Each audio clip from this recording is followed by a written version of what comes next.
My name is Grace Anderson, and for 15 years, I was the family disappointment. While my sister collected Harvard degrees and six-figure job offers, I taught finger painting to 5-year-olds. Last week at her graduation party, my parents handed her the keys to a Tesla and a $13 million Manhattan penthouse in front of 200 guests. They called her the only success story of the family. I stood in the back, invisible as always, until a stranger in a charcoal suit approached me with an envelope.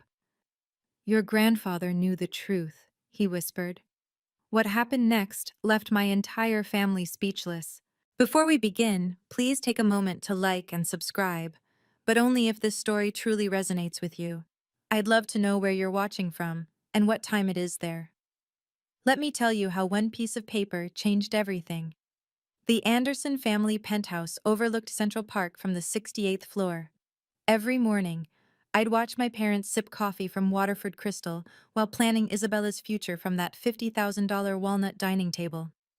The Monet original above the fireplace, the real one, not a print, cost more than I'd make in 20 lifetimes as a public school art teacher. My studio apartment in Queens had water stains on the ceiling and a radiator that clanged like a ghost with anger issues. While Isabella carried Hermes bags that cost more than my annual rent, I hauled art supplies in a canvas tote I'd painted myself during college. The contrast wasn't subtle, and my parents made sure everyone knew it. "Grace teaches at PS 47, my mother would tell her friends at the country club, her voice dropping like she was confessing a family crime. "Isabella just made law review at Harvard." The comparison always came in pairs, like salt and pepper, except one was Himalayan pink salt and the other was just dirt. But here's what they didn't know. I loved my job. Every morning, 23 second graders would run to hug me, their faces lighting up when they saw the art supplies I'd bought with my own money. Their parents, immigrants, single mothers, fathers working 3 jobs, would thank me with tears in their eyes when their children brought home paintings that made them feel seen. My parents never asked about my work. They never knew about the awards lining my desk drawer or the letters from parents saying I'd changed their children's lives. To them, success meant stock portfolios and summer houses in the Hamptons. I still went to every family dinner, every celebration. Not for them. For the grandfather who died 10 years ago. The only one who'd ever said, "Grace, you're going to change the world, just not the way they expect." I had no idea how right he was. Isabella graduated summa cum laude from Harvard Law last week. The dean himself shook her hand, and White and Case offered her a starting salary of $215,000 before she'd even thrown her cap in the air. Her Patek Philippe watch, a graduation gift from Dad, cost more than my annual salary of $42,000. She was 28, 4 years younger than me, and already owned a portfolio of investments that would make most CEOs weep with envy. Her LinkedIn profile read like a Wall Street fairy tale: Harvard undergrad, Harvard Law, summer associate at 3 Fortune 500 companies, published in the Yale Law Journal twice. Mine said, "Art teacher at PS 47, believes every child is an artist." The family group chat that week was a shrine to Isabella's glory. Photos of her in her cap and gown, screenshots of congratulations from senators and CEOs, a video of her giving the valedictorian speech. My message, "Congratulations, Bella," got a heart emoji. Nothing more. What that same chat didn't show: the 8 National Education Awards sitting in my desk drawer, the Teacher of the Year recognition. I'd won 3 times. The art therapy program I'd built from nothing that now served 500 children with disabilities across 3 boroughs. I never mentioned these things. What was the point? In my family's currency, they were worthless. The invitation to Isabella's graduation party came on ivory cardstock, so thick it could double as a weapon. Celebrating Isabella's extraordinary achievement, it read in gold foil. At the bottom, in my mother's handwriting, "Grace, please dress appropriately." I wore my best dress, a simple black sheath from Target. Isabella would be in custom Versace. Some things never change. Or so I thought. Why can't you be more like Isabella? That question followed me through childhood like a shadow with teeth. When I brought home an A- in calculus, Isabella had already skipped ahead 2 grades. When I won the state art competition at 16, Isabella had just been accepted to Harvard at 17. My achievements were footnotes in the grand story of Isabella Anderson, future Supreme Court Justice, as my father liked to predict after his third scotch. My mother perfected the art of selective introduction at social gatherings. "This is Isabella, our Harvard law student," she'd beam, her diamonds catching the light. Then, if pressed, "Oh, and Grace, she teaches." The pause before teaches stretched like a void where disappointment lived. I chose teaching because of Mr. Yamamoto, my high school art teacher who saw me crying in the supply closet after another "Why can't you be" lecture. He said something I never forgot. "Some people build skyscrapers, Grace. Others build souls. Guess which one lasts longer?" I wanted to build souls. My parents wanted me to build portfolios. The family photo wall told the story better than words. Isabella's accomplishments covered an entire section: diplomas, newspaper clippings, photos with governors. My section had one photo: college graduation.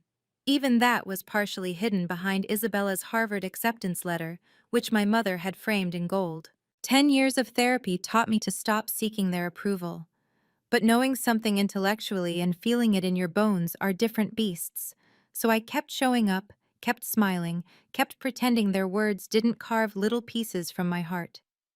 From the corner of the St. Regis ballroom, a man in a charcoal suit watched me. He'd been there since I arrived, and something about his gaze felt knowing, like he was waiting for something. The St. Regis ballroom glittered with the kind of wealth that didn't need to announce itself. 200 guests sipped Dom Perignon from crystal flutes, while beluga caviar made rounds on silver platters that probably cost more than my car. Every corner screamed money, from the 30-foot ceiling draped in silk to the orchid centerpieces flown in from Thailand that morning. My father clinked his champagne glass with a gold pen. Of course it was gold. And the room fell silent. "Ladies and gentlemen, we're here to celebrate the only success story that matters in the Anderson family." He raised his glass toward Isabella, who stood in her custom Versace gown, looking like she'd been carved from marble and ambition, my daughter, the Harvard law graduate. The only success story. Singular. I wasn't even a footnote anymore. I was an erasure. My mother worked the room, her voice carrying over the classical quartet. "Isabella's starting at White and Case next month," she told the mayor's wife. Then, catching sight of me by the shrimp display, "Oh, that's Grace. She teaches finger painting to children." The way she said finger painting made it sound like I dealt drugs to toddlers. A woman in Chanel asked what grade I taught. Before I could answer, my mother interjected, "Elementary, very elementary." The woman's smile turned pitying. "How nice that you found something you can do." My phone buzzed. Unknown number. The text read, "Don't leave early tonight. Your grandfather left you more than memories." I looked up, scanning the room. The man in the charcoal suit raised his champagne glass slightly, a gesture so small only I noticed. My father was back at the microphone. And now, for the real surprise of the evening. "Isabella," my father's voice boomed across the ballroom. "Success deserves rewards." He pulled out a small velvet box from his tuxedo pocket, and the room collectively leaned forward. "The keys to your new Tesla Model S Plaid." The crowd gasped. Someone actually applauded. The key fob glinted under the chandeliers. $130,000 car for a 28-year-old who already owned a BMW. Isabella floated to the microphone, her smile practiced from years of being the chosen one. "Thank you, Daddy." She held up the keys like a trophy. The photographer my parents hired, yes, they hired a professional photographer for this, captured every angle. "But that's not all," my mother chimed in, joining them on stage. She produced an envelope from her clutch, The Hermes one, naturally, the $30,000 Birkin that could feed a small country. Inside this envelope is the deed to your new home, a $13 million penthouse in Tribeca, 4 bedrooms, private terrace, and a view of the entire city you're about to conquer. $13 million. For reference, that could fund my entire school's art program for the next century. It could provide therapy for thousands of children who'd never otherwise afford it. Instead, it would house one person who already had everything. Isabella hugged them both, and the photographer went wild. The crowd erupted in applause that felt like tiny hammers against my skull. I stood in my corner, invisible as wallpaper, holding my champagne flute so tight I worried it might shatter. "This Tesla is just the beginning of what you deserve, Isabella," my father said into the microphone. His words carried across the room, across the years of comparison, across every moment he'd looked through me like I was transparent. The man in the charcoal suit moved closer. Not obviously, just a drift through the crowd that brought him within earshot. He wasn't watching Isabella's triumph. He was watching me. My phone buzzed again. "The real show starts in 5 minutes. Don't sign anything." Sign anything? What could I possibly— "Grace!" My mother's voice cut through my thoughts. "Come here, please, we need you on stage." Isabella held the microphone like a scepter, her Harvard law ring catching the light. "I want to thank everyone for celebrating this moment with us," she began, her voice honey-sweet with hidden thorns. "Success isn't easy. It takes dedication, ambition, and the courage to reach for more than—" She paused, her eyes finding mine. "Finger paintings and participation trophies." Nervous laughter rippled through the crowd. Someone whispered, "Harsh." Another said, "But true." "Some people," Isabella continued, "are content with mediocrity. They find comfort in small lives, small dreams, small paychecks. And that's fine. The world needs people to teach children their ABCs, while others of us argue cases before the Supreme Court." My cheeks burned. 200 pairs of eyes tried not to look at me while absolutely looking at me. A woman in pearls stage whispered to her husband, "Is that the teacher sister? Poor thing." "But tonight isn't about those who settle," Isabella raised her champagne. "It's about excellence. It's about proving that with the right mindset, the right education, and the right priorities, anyone can— Excuse me." The man in the charcoal suit stepped forward. The crowd parted like he carried invisible authority. He was older than I'd first thought, maybe 75, with silver hair and eyes that had seen decades of secrets. "I apologize for interrupting," he said, his voice carrying despite its softness. "My name is Harold Whitman. I was your grandfather's attorney for 40 years. My father's face went pale. My mother's champagne glass trembled. "I have something that needs to be addressed tonight," Harold continued, pulling out a leather envelope from his jacket, "before any more announcements are made." Isabella's smile froze. "I don't think— "Oh, but I do think," Harold said. "In fact, your grandfather insisted." My father recovered quickly. He always did when his authority was challenged. "Mr. Whitman, this is a private family celebration. Whatever business you have can wait until— Actually, it can't."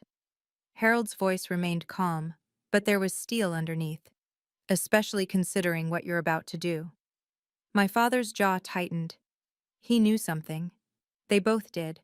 My parents exchanged a look that lasted a heartbeat too long. "As I was saying," my father turned back to the microphone, speaking faster now, "Isabella will also be inheriting the entirety of the Anderson family estate. The company, the properties, all of it. She's proven herself capable of managing substantial assets." The room erupted in congratulations. Isabella glowed. My mother smiled so wide her Botox almost cracked. "Grace, on the other hand," my father continued, and my stomach dropped, "simply doesn't have the capacity for such responsibility. Teaching finger painting to children is noble, I suppose, but it hardly qualifies someone to manage millions. Some people build empires, others finger paint." The words hit like physical blows. "Which is why," my mother joined in, producing another document from her bag, We need Grace to sign this waiver of inheritance rights. It's what's best for everyone. The crowd went silent. This was too much drama, even for the Upper East Side. Come on up, Grace, my father said. It wasn't a request. I walked to the stage on legs that felt like water. 200 people watched me climb those 3 steps. The woman in Chanel whispered something about family business being so awkward. Someone else muttered about knowing one's place. My mother held out the waiver and a Mont Blanc pen. Just sign it, sweetheart. Don't make this harder than it needs to be. Harold Whitman stepped onto the stage. I really must insist you stop. You have no authority here, my father snapped. Harold smiled. It wasn't a kind smile. Your father would disagree. And since he's the one who actually built this empire you're so eager to redistribute, I'd say his opinion matters. The pen felt heavy in my hand. 200 guests waited. Isabella's smile could have cut glass. The waiver sat on the podium, its legal language blurring through tears I refused to let fall. Sign it, Grace, my mother hissed, her voice low enough that the microphone wouldn't catch it. For once in your life, do the right thing.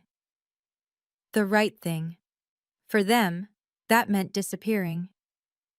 Isabella leaned into her own microphone. This is what's best for everyone, Grace. You know you can't handle this kind of responsibility. Remember when you couldn't even manage your college loans without crying? Someone in the crowd actually laughed. My hand moved toward the signature line. Grace Anderson. Harold Whitman's voice rang out clear and sharp. I need you to know something before you sign that document. My father stepped between us. Mr. Whitman, you're trespassing. Security. I'm here as the executor of William Anderson's estate, Harold said, louder now. Your grandfather's real estate, the one your parents have been hiding for 10 years. The ballroom went so quiet, I could hear my mother's pearls clicking against each other as she trembled. That's impossible, my father said, but his voice cracked. My father's will was simple, everything to me. The will you filed was simple, Harold corrected. The actual will, the one I've kept in 3 separate safety deposit boxes with video testimony and multiple witnesses, is anything but simple. He pulled out a thick document from his leather envelope. The gold seal of New York State caught the light. I have something you all need to see, Harold announced to the room. Something that changes everything about tonight's announcements. Isabella grabbed for the waiver. Just sign it now, Grace. Whatever this is doesn't matter. But my hand had stopped moving. Because Harold Whitman was looking at me with my grandfather's eyes. Kind, knowing, and absolutely certain. If you've ever felt undervalued for choosing purpose over profit, please like this video. What happens next will change how you see success. Subscribe to hear more stories about quiet justice and the power of patience. I looked at the pen in my hand, then at the faces around me. Isabella, radiant in her certainty. My parents, impatient and dismissive. The crowd, waiting for the teacher to accept her place at the bottom of the family hierarchy. For a moment, I almost signed it. 15 years of being the disappointment weighed on my shoulders like a lead blanket. Maybe they were right. Maybe I was meant for small things, small dreams, small impacts. Maybe teaching children to paint rainbows wasn't worth as much as arguing corporate mergers. Sometimes loving your family means letting go, I said quietly, the microphone catching my words. My mother relaxed. Isabella smirked. My father nodded approvingly. I positioned the pen above the signature line. One signature, and I'd never have to sit through another comparison, another, "Why can't you be more like Isabella" lecture, another family dinner where my work was treated like a hobby. The pen touched paper. Your grandfather wrote you letters, Harold said suddenly. 23 letters over 10 years. Your parents returned every single one unopened. My hand froze. What letters? I looked at my parents. What is he talking about? My mother's face had gone white under her foundation. It doesn't matter now. Oh, but it does. Harold pulled out a stack of envelopes, aged and yellowed. William Anderson spent the last decade of his life documenting something very specific, something about his granddaughters. He held up the document again, the real will. Before you sign anything, Grace, you should know what your grandfather knew. You should know why he called you the one who would change everything. The pen slipped from my fingers, clattering on the podium. Show me, I said. You have no right! My father's voice boomed across the ballroom, his face flushing red. Security! Remove this man immediately! Two security guards started forward, but Harold raised the document high. I'd think very carefully before you do that. Interfering with the lawful execution of a will is a felony. Everyone in this room is now a witness. The guards stopped. The crowd murmured. Someone was definitely recording this on their phone. My mother tried a different approach, her voice syrupy sweet. Mr. Whitman, surely this can wait until Monday. We're having a family celebration. A celebration where you're coercing your daughter to sign away her inheritance rights? Harold's eyebrows rose. How festive. There's nothing to inherit, my father snapped. I'm the sole beneficiary of my father's estate. The will was read 10 years ago. A will was read, Harold corrected. The one you filed after destroying the original. Or rather, after you thought you destroyed it. The ballroom gasped collectively. Isabella grabbed my father's arm. Daddy, what is he talking about? Your grandfather was many things, Harold continued, addressing the room now. But stupid wasn't one of them. He knew his son well enough to keep multiple copies of his actual will. Notarized, witnessed, video recorded, ironclad. He turned to me. He also knew his granddaughters, both of them, and he made provisions accordingly. My mother was dialing frantically on her phone. Lawrence? Yes, we need you at the St. Regis immediately. Bring the files on. She stopped, noticing everyone watching. Just come. Calling your lawyer? Harold asked mildly. Good. He'll want to see this, especially Article 7. What's Article 7? I asked, my voice steadier than I felt. Harold smiled, the first warm expression I'd seen from him. The part your grandfather called the truth clause. The part that explains why he spent 10 years watching both his granddaughters from afar, documenting everything. My father lunged for the document. Harold stepped back, surprisingly agile for his age. Shall we read it together? Harold asked. Or would you prefer to tell them yourself what you've been hiding? Harold opened the document, its pages crisp despite their age. This will was signed by William Anderson on March 15, 2015, in the presence of 3 witnesses and a notary public. It was subsequently filed with my firm, with copies sent to 2 additional law firms for safekeeping. That's impossible, my father said, but his voice had lost its authority. I handled his estate. You handled what you wanted to handle, Harold interrupted. Your father knew you would, which is why he included very specific instructions about when and how this will should be revealed. He looked at me.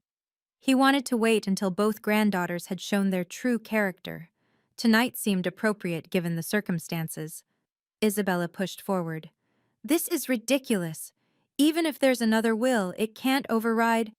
Actually, Miss Anderson, given your Harvard Law education, you should know that a properly executed later will absolutely overrides an earlier one, especially when the earlier one was, let's say, creatively edited. My parents exchanged another look. My mother's hands were shaking. Your grandfather spent 10 years documenting something very specific, Harold continued. The real contributions his granddaughters made to society, not the degrees, not the salaries, the actual impact. He pulled out a folder thick with papers. Grace, did you know your grandfather hired a private investigator to follow your career? Not to spy, to document. Every award you won that your parents ignored. Every child whose life you changed. Every family you helped through your art therapy program. The room was silent. Even the waitstaff had stopped moving. He has files on both of you, Harold said, looking between Isabella and me. And based on those files, he made his decision about who should inherit the Anderson legacy. This is insane, Isabella said, but her voice wavered. No, Harold replied. This is justice. Shall we read Article 7 now? Isabella's Harvard training kicked in like a reflex. I want to see authentication. Notary seals, witness signatures, timestamp verification. This could be fabricated. Anyone can create old-looking documents. Spoken like a true lawyer, Harold said approvingly. He pulled out a manila folder, notarized at 3 separate locations. Here's the seal from New York State, authenticated last week when I knew tonight was happening. Here's the witness list. Judge Patricia Hornby, Dr. Michael Chen from Mount Sinai, and Eleanor Roosevelt III from the Manhattan Trust Foundation. Isabella examined the papers, her face growing paler with each page. These are real. Of course they're real, Harold said. Your grandfather didn't leave anything to chance. He also video recorded the signing. He pulled out an iPad. Would you like to see your grandfather explaining his decision in his own words? This is entrapment, my father shouted. You waited until you tried to force Grace to sign away rights you knew she had? Harold asked. Yes, I did wait. Your father predicted you would do exactly this. He said, and I quote, Robert will try to give everything to Isabella the moment he thinks he can get away with it. Wait for that moment, then show them the truth. The crowd was riveted. Someone whispered, better than Netflix. Isabella turned to our parents. You knew? You knew there was another will and you hid it? My mother's silence was answer enough. 10 years, Harold said. They've known for 10 years. They found the first copy in your grandfather's desk and destroyed it. What they didn't know was that he'd already filed copies with 3 law firms and recorded himself signing it. I'll challenge this in court, Isabella said, but her voice lacked conviction. With what grounds? Harold asked. Mental incompetence? Your grandfather's medical records show perfect cognitive function. Undue influence? He hadn't seen Grace in years when he wrote this. Face it, counselor. This will is bulletproof. He turned to page 7. Now shall we discuss the inheritance criteria your grandfather established? Harold adjusted his reading glasses, the document steady in his hands. Article 7. Conditions of inheritance. I, William Anderson, being of sound mind and body, establish that my estate shall pass to the granddaughter who demonstrates genuine service to humanity, measured not by degrees or income, but by verifiable positive impact on others' lives. The ballroom was so quiet I could hear my own heartbeat. Furthermore, Harold continued, this impact must be documented by independent third parties. Not family, not friends, but institutions and individuals with no personal stake in the outcome. Isabella laughed, but it sounded forced. That's completely subjective. How do you measure positive impact? Your grandfather thought of that. Harold pulled out another folder, this one marked with Grace's name. He established specific criteria, letters from beneficiaries, awards from recognized institutions, media coverage of charitable work, professional evaluations from supervisors, all dated and verified. He set the folder on the podium. It was 3 inches thick. Grace Anderson, he read from a summary sheet. 8 National Education Excellence Awards. 3-time Teacher of the Year. Founder of Art Heals, a therapy program serving 500 children with disabilities across 3 boroughs. Published in the Journal of Art Therapy for groundbreaking work with autism spectrum disorders. Recognized by the Department of Education for innovations in inclusive education. My mother gasped. That's not possible. She never told us. Because you never asked, Harold said simply. You were too busy celebrating Isabella's achievements to notice Grace was quietly changing lives. He pulled out another sheet. Letters from 237 families independently verified, crediting Grace with transforming their children's lives. 14 children who were nonverbal before her art therapy program and now communicate through artistic expression. 3 suicide preventions directly attributed to her intervention. Tears were running down my face. I hadn't known he knew. I hadn't known anyone was watching. Your grandfather called you the quiet one who serves, Harold said to me gently. He saw what others missed. Harold opened a second folder, this one bursting with photographs and letters. Your grandfather hired investigators not to spy, but to document what your parents refused to see. Grace, did you know that the mayor's office has your photo on their wall of New York's quiet heroes? I shook my head, speechless. 3 years ago, you used your entire savings to keep your art program running when the school lost funding. You took a second job tutoring to buy supplies. You never told anyone. He pulled out a bank statement. Your grandfather's investigator documented every sacrifice. A woman in the crowd, Mrs. Chen from the PTA, suddenly stood up. That's my son's teacher. She saved his life. He was diagnosed with selective mutism, wouldn't speak for 2 years. Grace taught him to paint his words. Now he won't stop talking. She glared at my parents. You should be ashamed. Others began standing. A man in a navy suit. She taught my daughter after she lost her hearing, said art doesn't need words or sound. Another parent. My son has autism. Grace spent her lunch breaks working with him for free. He just got accepted to art school. My parents looked stunned. Isabella's mouth hung open. Your grandfather followed every news story, Harold continued, pulling out clippings. Local teacher transforms lives through art. Innovative program brings hope to special needs families. The quiet revolution in room 203. He looked at my parents. You had every opportunity to know this. You chose not to look. Then he turned to Isabella. Now, Miss Anderson, would you like me to read your grandfather's assessment of your contributions, or should we skip to his final decision? Isabella's face was stone. Read it. Harold nodded. Very well, but I should warn you, your grandfather was thorough and honest. Harold pulled out Isabella's folder. It was noticeably thinner. Isabella Anderson, Harvard Law, summa cum laude, law review editor, starting salary $215,000. He paused. Community service, mandatory pro bono hours required by law school, 40 hours total over 3 years, no voluntary service beyond requirements. Isabella's face flushed. I was building my career. You were building your resume, Harold corrected. Your grandfather noted the difference. He also documented this.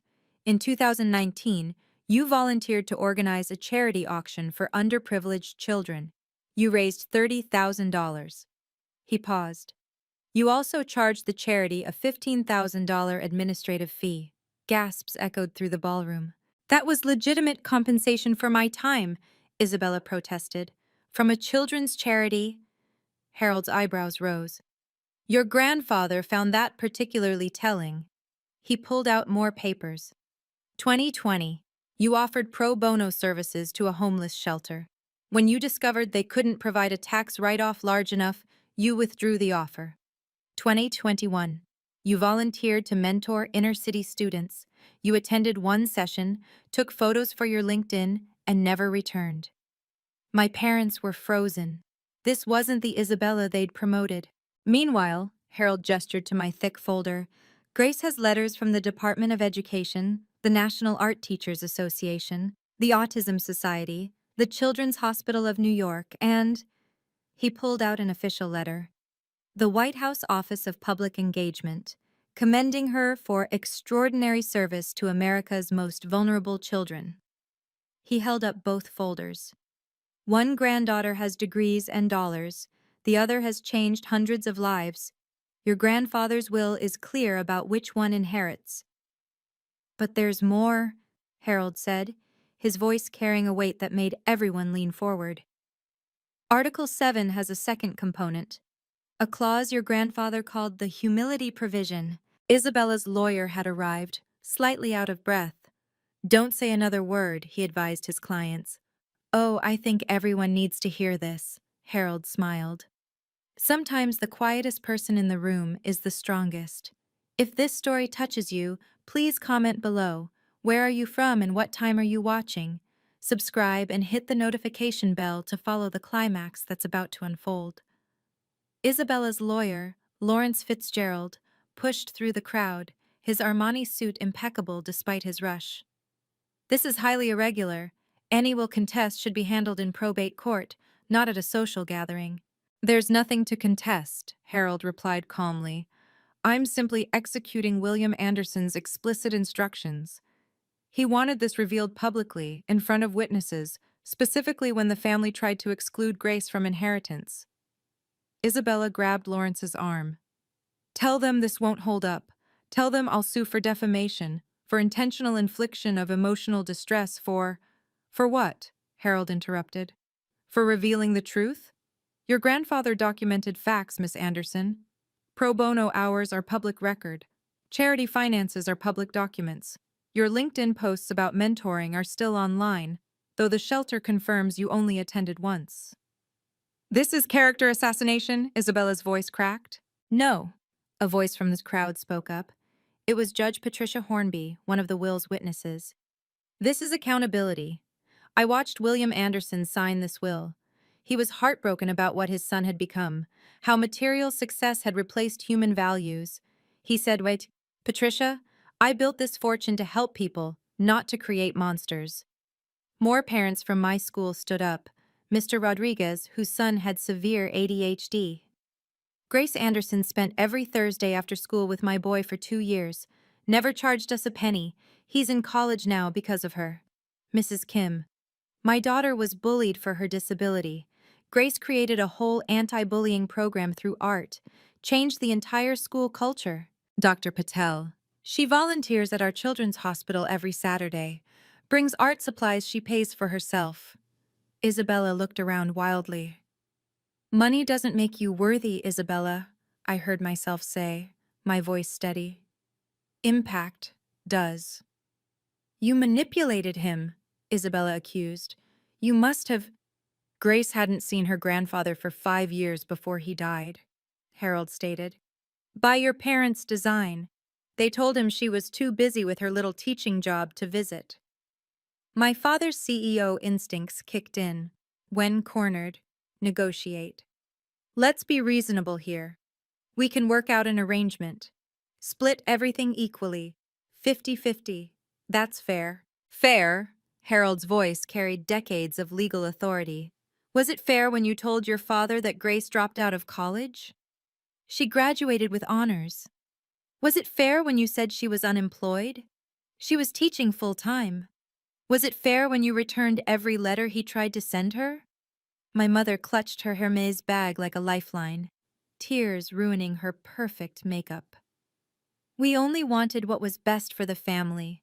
Isabella had so much potential. And Grace didn't? Harold gestured to the crowd. Half this room can testify to Grace's potential. The difference is, she fulfilled hers by lifting others, not by stepping on them. Please, my mother turned to me, desperation cracking her voice. Grace, sweetheart, think about the family reputation. If this gets out...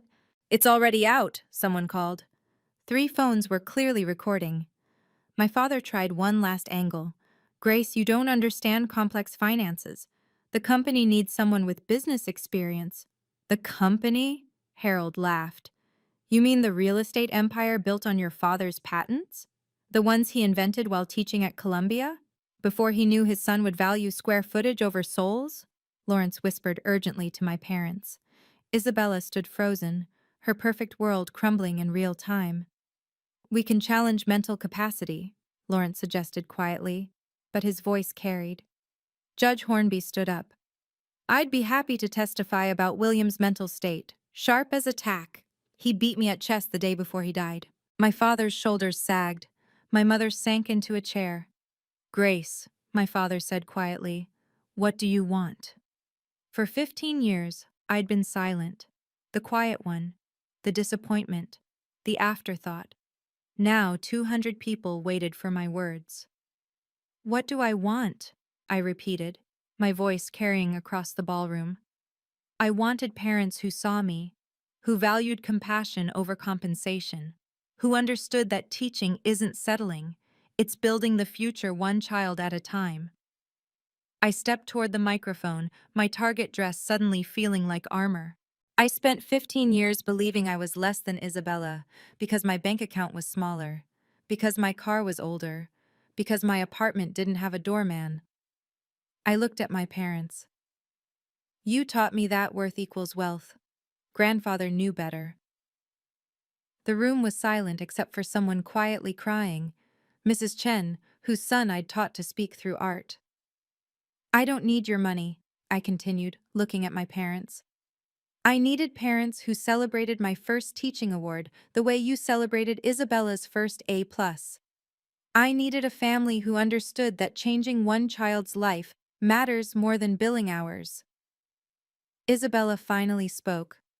So sanctimonious, so noble. You think you're better than me because you're poor? No, I said simply. I think I'm fulfilled because I'm useful. There's a difference between being successful and being significant. Grandfather understood that. Harold cleared his throat. Speaking of your grandfather's understanding, there's one more aspect of Article 7 we need to discuss. The conditions for Isabella. Everyone turned to him. Your grandfather didn't disinherit you, Isabella, Harold said, but your inheritance comes with conditions. Isabella's eyes sparked with hope. What conditions? 2 years of documented public service, real service, not photo ops, not resume building, teaching, volunteering, genuine contribution to society. Only then do you receive your portion. That's extortion. That's education, Harold corrected. Your grandfather's final attempt to teach what your parents failed to, that privilege comes with responsibility. But I have one condition too, I said, and everyone turned back to me. Harold smiled as if he'd been waiting for this moment. Before you state your condition, Grace, there's something else. He flipped to the next page. The humility provision, subsection C. He read aloud. Should any beneficiary attempt to coerce, manipulate, or force another beneficiary to forfeit their inheritance, the coercing party forfeits all claims immediately and permanently. My parents went white. Isabella grabbed the podium for support. Furthermore, Harold continued, if such coercion occurs in public, witnessed by multiple parties, the forfeited inheritance transfers entirely to the wronged party, activating the emergency trust fund of $15 million, separate from the estate. Lawrence frantically flipped through his phone, presumably checking legal databases. That's ironclad. Tonight, Harold gestured to the room. Robert and Margaret Anderson, along with Isabella Anderson, attempted to force Grace to sign away her inheritance rights in front of 200 witnesses. The conditions of subsection C are met. $15 million?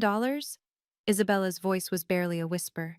Your grandfather was very specific, Harold explained. He said, if they gang up on Grace, and they will, she should have immediate resources to establish her independence. The fund transfers automatically upon documented coercion. He pulled out a tablet. The transfer was initiated the moment Grace was called to stage to sign that waiver. Your grandfather's financial advisor has been watching via livestream. Yes, Mr. Anderson, the charity photographer you hired was actually documenting this for the estate. My father sank into a chair. He planned all of this? He knew you, Harold said simply. He knew that you'd wait until a public moment to maximize Grace's humiliation, to pressure her into compliance.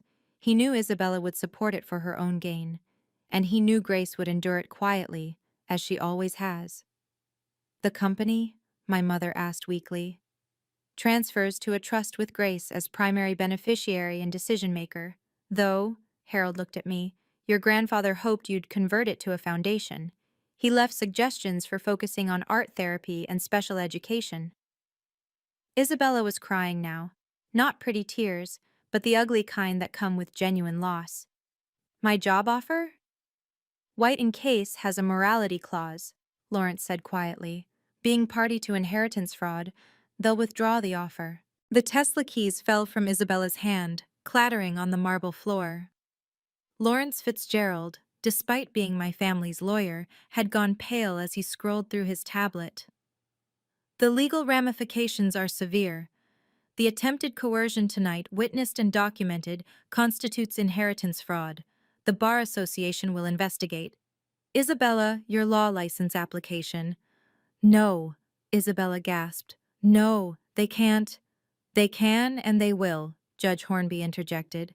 Attempting to defraud a family member of inheritance through public coercion, the Character and Fitness Committee will have a field day. Harold produced more documents. The estate accounts were frozen 40 minutes ago, the moment the coercion began. Court orders, signed by Judge Martinez, who's been monitoring the situation remotely. He held up papers with red seals. Robert Anderson, your access to the company accounts is suspended pending investigation. The brownstone, the Hampton house, the portfolio, all frozen. You can't do this, my father roared. I'm not doing anything, Harold replied. I'm executing William Anderson's explicit instructions. He wrote, if Robert tries to steal from Grace, and he will, stop him immediately and publicly. My mother's phone rang. She answered with shaking hands. Hello? What do you mean frozen? All of them? She looked at my father. The credit cards aren't working. The penthouse? Isabella asked desperately. The one you just gave me? Was never theirs to give, Harold said. It's part of the estate, which now belongs to Grace. Someone in the crowd whistled low. $13 million, plus the company valued at $30 million, Harold added, plus the liquid assets of approximately $15 million, plus the art collection, your grandfather was quite the collector, valued at $6 million. $64 million? Isabella's legs gave out. Someone pushed a chair under her. That Grace's parents tried to steal from her, Judge Hornby said loudly, ensuring the recording phones caught every word. This is why William Anderson wanted witnesses. The crowd was buzzing. This would be all over the Upper East Side by morning, all over the internet by midnight.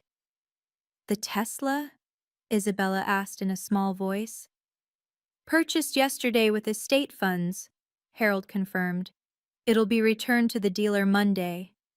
Every symbol of success my parents had flaunted was built on theft, on stealing from the daughter they deemed unworthy. Isabella Anderson, Harvard Law summa cum laude, the golden child who'd never failed at anything, crumbled completely. Her perfect makeup ran in streams down her face as she sobbed, not the delicate tears of earlier, but raw, broken sounds. I don't understand, she gasped between sobs. I did everything right. Perfect grades, perfect school, perfect job. Perfect is not the same as good, Harold said gently. Your grandfather wrote about you. Isabella has every advantage but empathy, every skill but kindness. Maybe losing everything will teach her what gaining everything never could. Isabella looked at me through her tears. For the first time in our lives, she looked at me, not through me, not past me, but at me. You knew, she whispered. You knew you were worth more, and you never said anything. I didn't know about the will, I said honestly, but I knew my worth wasn't measured in dollars. You taught me that, actually. Watching you chase money while missing meaning, you taught me what not to value. I've never... Isabella's voice broke. I've never actually helped anyone, have I? Not really. Not without expecting something back. The room was silent. Even the waiters had stopped pretending to work. I don't even know how, Isabella admitted. To help, to serve, to care about someone else's success more than my own. She looked at our parents. You made me this way. You praised every achievement that brought status and ignored every opportunity to build character. And now I'm 28 years old, and I don't know who I am without my resume. That's the first honest thing you've said in years, my mother said quietly, surprising everyone. Isabella stood shakily. Grace, I need that job. Not white in case, whatever you'll let me do. I need to learn. My father stood before the crowd, this titan of real estate who'd built his identity on being William Anderson's son, and for the first time in my life, I saw him clearly. Not the CEO, not the patriarch, just a man who'd lost his way. I measured everything wrong, he said, his voice carrying across the silent ballroom. Stock prices, square footage, net worth. I measured everything except what mattered. He turned to me. Grace, you were never the disappointment. I was. I disappointed my father by becoming everything he never wanted. A man who knew the price of everything and the value of nothing. My mother stood beside him, her perfect posture finally breaking. We were so proud of Isabella's Harvard acceptance that we framed the letter. But Grace, you have 237 letters from families whose lives you've changed, and we never framed a single one. She looked at the crowd, many of whom were their society friends. We taught our daughters that appearance matters more than substance, that wealth matters more than worth. We were wrong. Someone started clapping, Mrs. Chen. Then another parent joined, then another. Not for my parents' confession, but for the truth finally being spoken. The irony, my father said, laughing bitterly, is that my father built this fortune as a teacher. A Columbia professor who invented 3 patents that changed the industry. He never cared about the money. He cared about the knowledge. And I forgot that. He looked at Harold. He tried to tell me, didn't he? All those years, he tried to redirect me toward meaning instead of money. Every week, Harold confirmed. He'd say, Robert, you're building a monument to nothing. Grace is building lives. We measured success in dollars, my mother said, looking at me, when we should have measured it in lives changed. The photographer, who apparently worked for the estate, captured everything. The truth finally exposed, documented for posterity. My father straightened his shoulders. Grace, we don't deserve forgiveness, but we're asking for it anyway. I stood at the podium, looking at my family, broken, exposed, finally honest, and made my decision. I accept the inheritance, I said clearly. All of it, as grandfather intended. Isabella's sob cut through the air. But, I continued, I also accept his vision for it. The company will become the Anderson Foundation for Art Therapy and Special Education. The buildings will house programs, not profits. The money will fund teachers, not takeovers. I turned to Isabella. You want to learn to serve? You'll start Monday. Minimum wage, working with our most challenging kids. The ones who bite, who scream, who throw paint. You'll clean up their messes and celebrate their breakthroughs. You'll learn that progress isn't measured in percentages, but in smiles. Yes, Isabella said immediately. Yes, anything. 2 years, I said. Not because the will requires it, but because that's how long it takes to understand that teaching isn't about you. It's about them. If you last 2 years, really last, not just show up, then you'll receive your inheritance as grandfather outlined. I faced my parents. Forgiveness doesn't mean forgetting. It means choosing to move forward. You'll have access to a living trust, enough to maintain a reasonable life, not the excess you're used to. The brownstone stays in the family, but the Hampton house becomes a summer camp for special needs children. My mother gasped. The Hampton house? Grandfather specifically mentioned it. He said it should ring with children's laughter, not cocktail chatter. Harold smiled. Your grandfather predicted this too. He said grace would be graceful even in victory. This isn't victory, I corrected. It's justice. And justice includes rehabilitation. I looked at the crowd, society's elite who'd watched my humiliation for years. The Anderson Foundation will be hiring real positions for real service, not galas and charity balls, but hands-on work with children who need us. Anyone interested can submit applications through Mr. Whitman. Several hands went up immediately. Grace, Isabella said quietly. What about your condition? You said you had one? I smiled. My condition is simple. Family therapy. All of us. Weekly. For a year. We're going to learn to be a family that measures worth correctly. My parents nodded immediately. Isabella agreed. Your grandfather would be proud, Harold said softly. He knew this would happen, I realized. All of it. Every detail, Harold confirmed. He said, Grace will teach them what I couldn't, that love isn't measured in dollars, and family isn't about inheritance. It's about inheriting values worth passing on.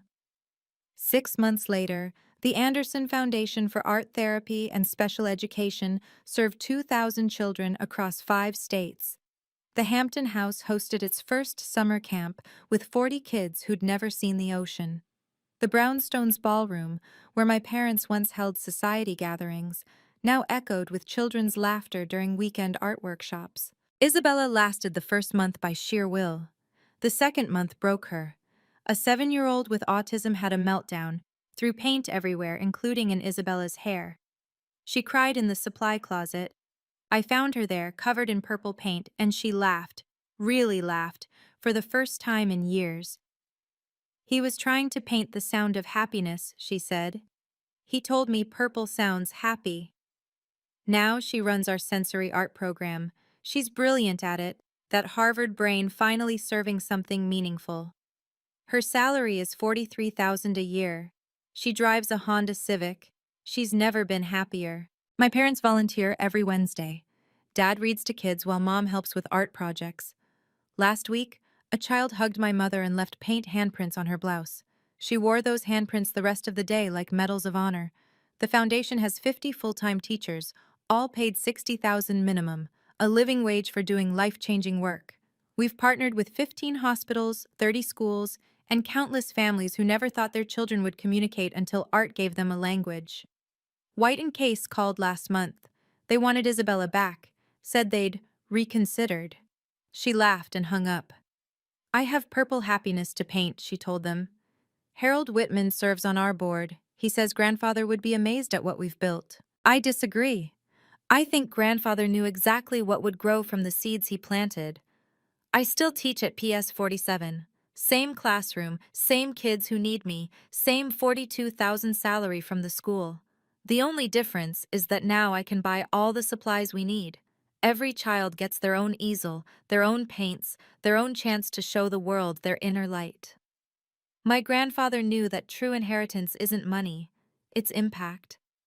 He spent 10 years watching from afar, documenting not our achievements but our choices. He saw Isabella choose status over service. He saw my parents choose appearance over authenticity. And he saw me choose purpose over profit. The will wasn't about punishment or reward, it was about alignment, putting resources in the hands of someone who'd use them for others, not themselves. Grandfather didn't leave me millions. He left me the means to multiply compassion. Last week, Isabella and I went through grandfather's letters, the ones my parents had returned. In one, he wrote, Grace, you're painting the world better, one child at a time. Someday, I'll make sure you have all the colors you need. He kept his promise.